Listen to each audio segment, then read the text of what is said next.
Today I will be doing a video on the HULU TV show Woke, a comedic look at racial inequality. A cartoonist suddenly becomes woke after being racially profiled and suffering from police brutality. I just found out about the show yesterday and decided to give it a shot. Before even watching it, I went into it thinking I was going to hate it. Reason why I had low expectations is because rarely do you see a honest take on racial issues in mainstream media. So I thought this was going to just be virtue signaling.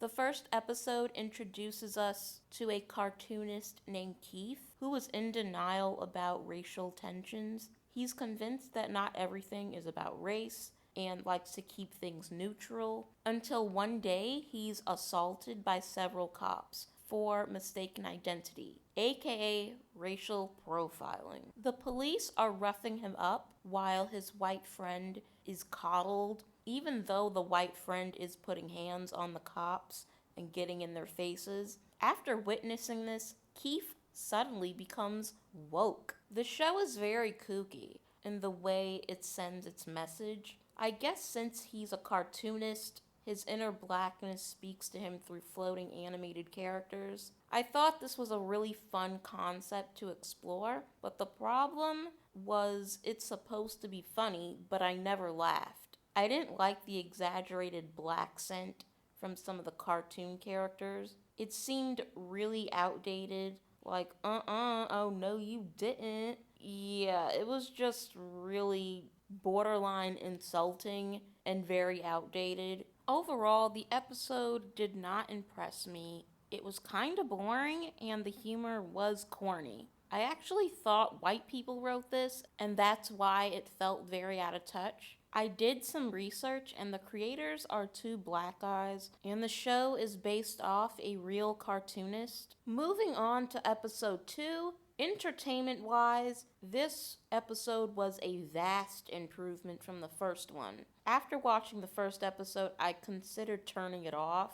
I'm glad I didn't because episode 2 was really good. It actually made me laugh. It also had a very honest message about if you're black and you want to be a part of the entertainment industry, you can't be openly pro-black until many years after your career takes off.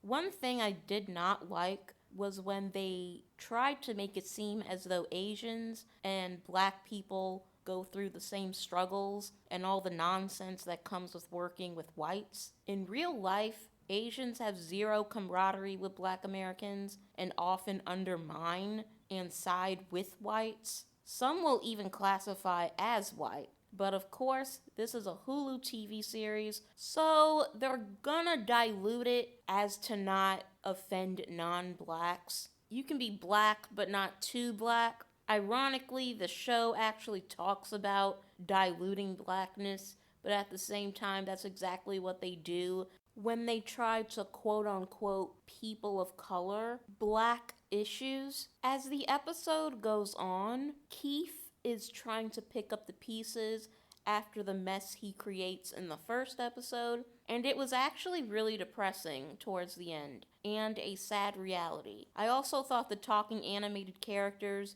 were better. They were actually really funny this time around. One thing that I really loathed was how the character had a freak out moment from episode 1. The way it was done sort of justifies whatever negative consequences he's facing in episode 2. In real life, black people don't react like that. They just speak up or just say normal, everyday things that are later blown out of proportion by non-black employees who like to report to HR. That would have been more realistic. Overall, episode 2 was great, and I was excited to watch the rest. Moving on to episode 3, this was kind of disappointing, especially after the ending of episode 2. Keith finds different ways to earn income and is hired to show up at a party. This episode took inspiration from the movie Get Out, a character even mentions the movie, which was the only interesting aspect of the episode. The other parts felt like padding to reach a certain runtime, because we're shown more of Keith's two friends. I don't like these characters, and they're probably just badly written because they just don't add anything to the story. They're just there. Moving on to episode 4. This episode basically showcases the whole talking black but sleeping with white mentality. Keith is now selling shirts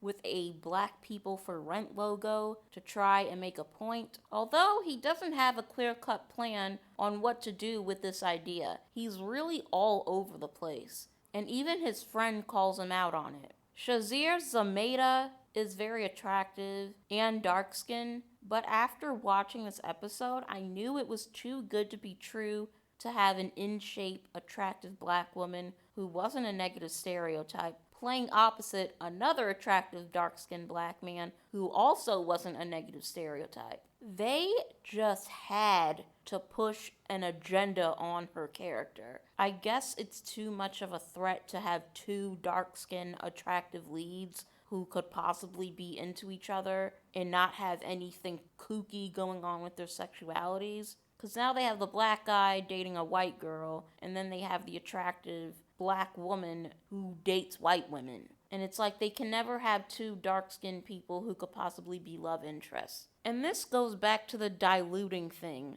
Being able to be black, but not too black. Because if two dark-skinned black people have a baby together, that means they'll have more dark-skinned people, and that's a threat to white supremacy.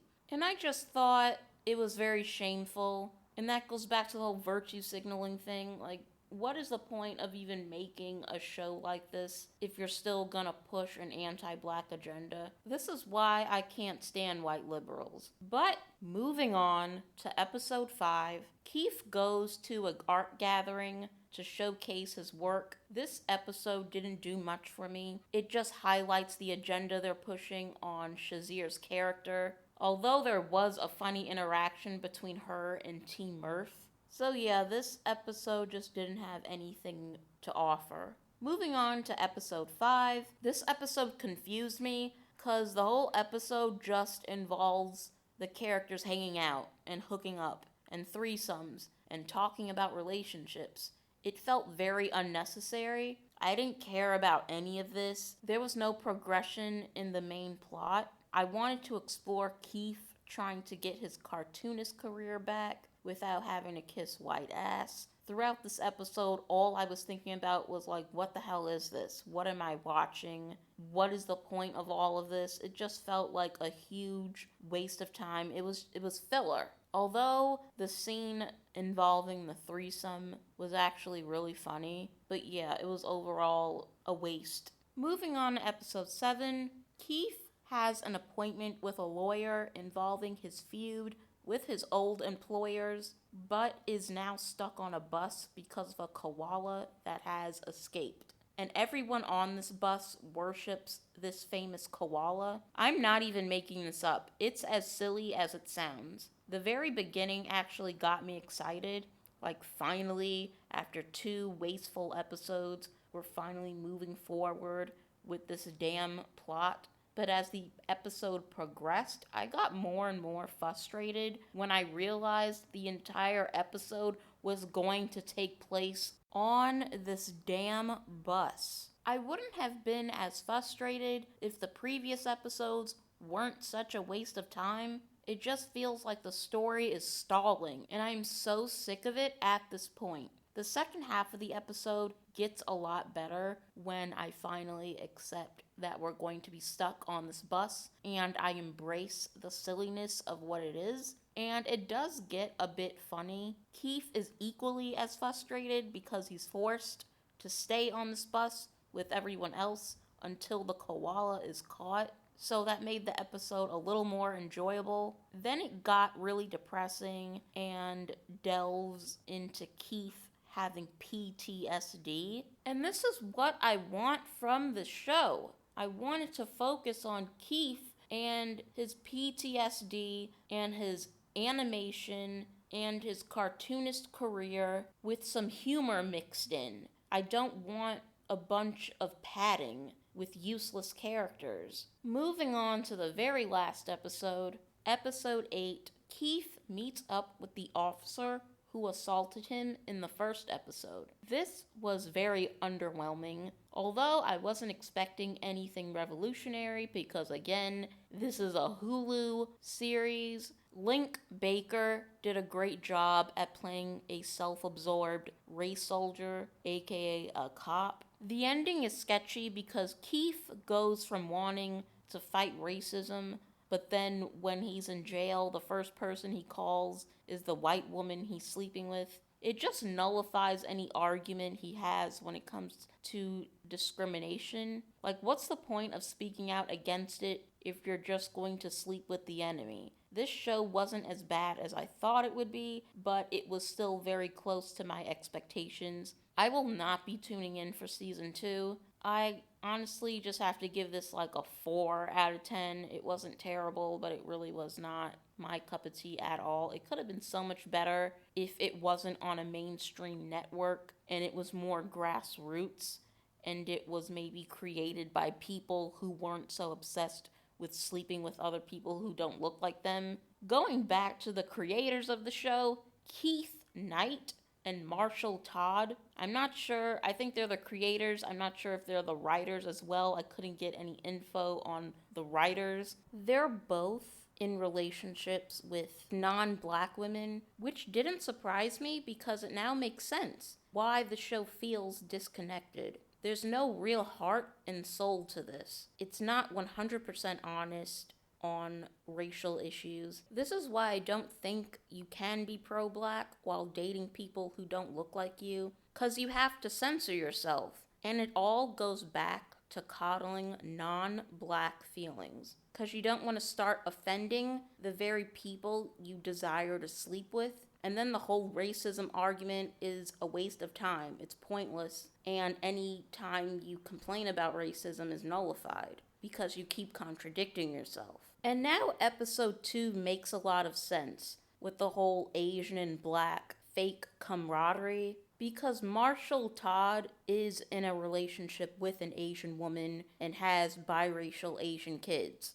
So again, this goes back to my main point. You can't be pro-black and get with people who don't look like you, because usually the people that don't look like you come from communities who are against you. And so you self-sabotage by not calling out the anti-blackness in other communities. And this show actually highlights the mentality of the creators. They didn't have a problem with anti-black racism. It wasn't a priority for them until it started to affect them in real life and they started to get discriminated against. So now they want to do the whole fight the power nonsense, but they still want to sleep outside of the community. So they want to have their cake and eat it too. The whole racism argument that they have on their show just seems disingenuous. So like I said before, I give this a 4 out of 10, and I don't recommend it. I will not be sticking around for season 2.